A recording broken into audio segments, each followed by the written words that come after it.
দিল্লির এক এনজিওর নামে ব্যক্তিগত তথ্য চুরির অভিযোগ। টাকা দেওয়ার টোপে আধার নম্বর এবং ব্যাংকের তথ্য লিখিয়ে নেওয়া হচ্ছে কাগজে। কালিকাপুর বস্তি এলাকায় চাঞ্চল্যকর অভিযোগ। এ নিয়ে আনন্দপুর থানাতে অভিযোগ জানিয়েছেন স্থানীয় কাউন্সিলর।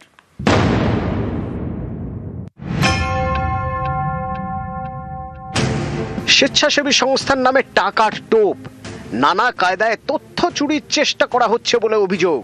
এই নিয়েই চাঞ্চল্য কলকাতা পুরসভার 108 নম্বর ওয়ার্ডের কালিকাপুরে। আমার কাছে ব্যাংক অ্যাকাউন্ট নাম্বার, আধার নাম্বার নিচ্ছে এনজিও থেকে এসে। হ্যাঁ নিল তো, আমার কাছ থেকেও নিল তো। আধার কার্ড আর ব্যাংকের বই, এই দুটোই, আর কিছু না। হ্যাঁ বলেছে যে ব্যাংকে তোমাদের নামে কিছু টাকা ঢুকবে, এই বলেছে, আর কিছু বলেনি।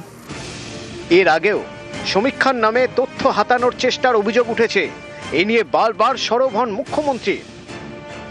আমি শুনছি অনেক বাইরের লোক, কেউ আসাম থেকে, কেউ ইধার থেকে, কেউ উধার থেকে, বিভিন্ন লোক বিভিন্ন এলাকায় ঢুকছে।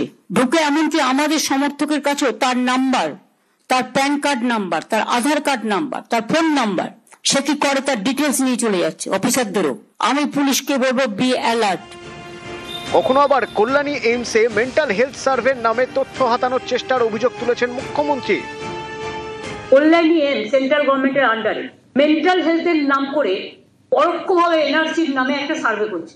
আমি সমস্ত জনসাধারণকে আবেদন করব, যে কোনো সংস্থা যদি আপনাদের কাছে কোনো বাড়িতে কোনো ব্যাপারে সার্ভে করতে যায়, তাহলে আপনারা স্টেট গভর্নমেন্টের কাছে কোয়ারি করে জেনে নেবেন। স্টেট গভর্নমেন্ট যদি কোনো সার্ভে কোনোদিনও করে, আপনাদের জানিয়ে দেবে। ফের তথ্য হাতানোর চেষ্টার অভিযোগ, এবার টাকার টোপ দিয়ে একেবারে কলকাতায় ইএম বাইপাসের ধারে কালিকাপুর বস্তি এলাকায়। শনিবার এখানে গিয়ে বাড়ি বাড়ি সমীক্ষা করেন দুই মহিলা। স্থানীয়দের দাবি, তারা নিজেদের দিল্লির এক স্বেচ্ছাসেবী সংস্থার কর্মী বলে দাবি করেন। বলা হয় অসহায় পরিবারগুলিকে তারা টাকা দেবেন। এই দেখুন, টাকার টোপে অনেকের থেকে ব্যাংকের তথ্য এবং আধার নম্বর নিয়ে নেওয়া হয়েছে। কয়েকজন সইও করে দিয়েছেন, কিন্তু যে স্বেচ্ছাসেবী সংস্থার নামে এই সমীক্ষা চলছে তাদের নাম নেই ফর্মে।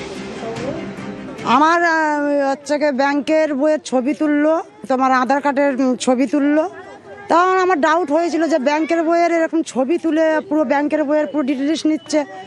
তখন আমি এইটাই ভাবলাম যে যেহেতু ক্লাব থেকে এসছে, ক্লাবের সবাই আছে, যার জন্য ওটা ভেবেও আমি চুপ করে গেলাম। উপর মহলে যারা আছেন, আমাদের উপরে স্টাফ, ওনারা জানিয়েছেন বলেছেন, সেটা আমি জানি। কনসার্ন লেটার বলে বা পারমিশন লেটার বলে, সেটা ওনারা করেছেন।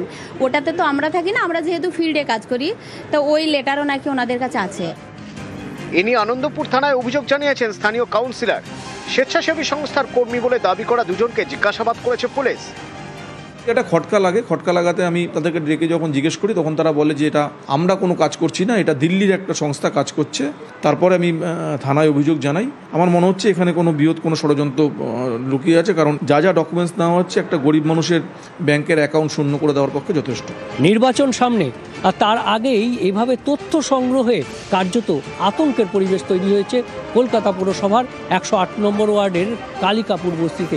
আনন্দপুর থানা এই ঘটনার তদন্তে নেমেছে। রাজ্যে এসআইআর চলাকালীন তথ্য হাতানোর চেষ্টার অভিযোগ, এ নিয়ে অনেকের মনে আতঙ্ক তৈরি হয়েছে বলে দাবি। এতে রাজনীতির হাওয়াও গরম।